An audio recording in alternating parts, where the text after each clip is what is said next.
My name is Matt Pearl. I am an enterprise reporter at Channel 11, the NBC affiliate here in Atlanta. A traditional local news story, for those of you who don't know, is anywhere between 75 and 90 seconds. If it's a big story or a breaking story, you might get a minute 45. If it's a really big story on a slow news day, you might get 2 minutes. And if you're an investigative reporter or an enterprise reporter like myself, you might get 3, 4, I can't even believe I'm saying this out loud, 5 minutes to tell a story, or an eighth of the length of your average podcast.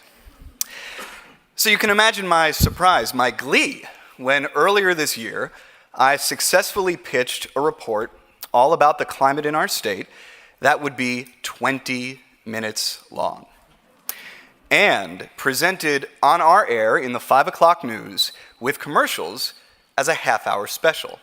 It's prime real estate and a very, well, thank you. This was a goldmine.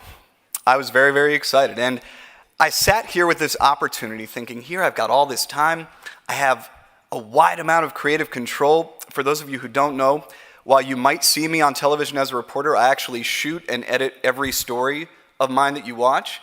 So for every story, including what you're about to see, I'm the person behind the camera and at the keyboard with the editing software. So I get quite a bit of creative control. And here was an opportunity and a great amount of time to discuss a subject that frankly we don't discuss enough on local TV news. So the temptation was there to want to cover everything. But as you can imagine, we weren't going to be able to do that. If you even tried to condense what we've heard this morning into 20 minutes, it wouldn't work, it wouldn't get through. But there were other things that we decided we could do and that we could stick to when setting up, producing, and reporting this story. Number one, we wanted to stay away from the shouting match. We wanted to stay away from left versus right, avoid the muddying of all the information that so often takes place in these conversations. We wanted facts, we wanted context, and those would be presented without voices disputing them. Number two, we wanted our story to be about solutions. We've found in local news that solutions journalism can be a very effective and powerful way to discuss a story. People like to hear not just about what's wrong, but about what's going on to solve problems. And there are so many efforts going on. You'll see a few in this clip that you're about to see, and you'll probably recognize both some of the issues and some of the voices. But I can guarantee you that 99% of the people watching it on television weren't aware of all, if not some of it. Number three, we wanted to focus on people.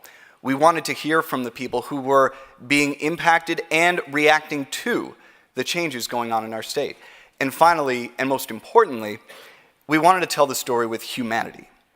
Again, so often, what you see can be boiled down into, or what you see in the media is either a full-scale argument or graphs and charts.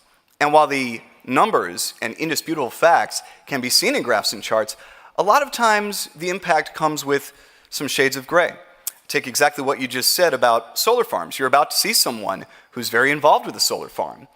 And just from what you heard from Andres, there are many layers to that story in what could seemingly be a cut and dry thing. So that was how we approached this story. The entire thing, again, is 20 minutes long. You can watch it all at 11alive.com/Plan G. But this first 5 minutes should give you an idea of the ground we tried to cover, which was all over our state, and how we tried to do it. Thank you.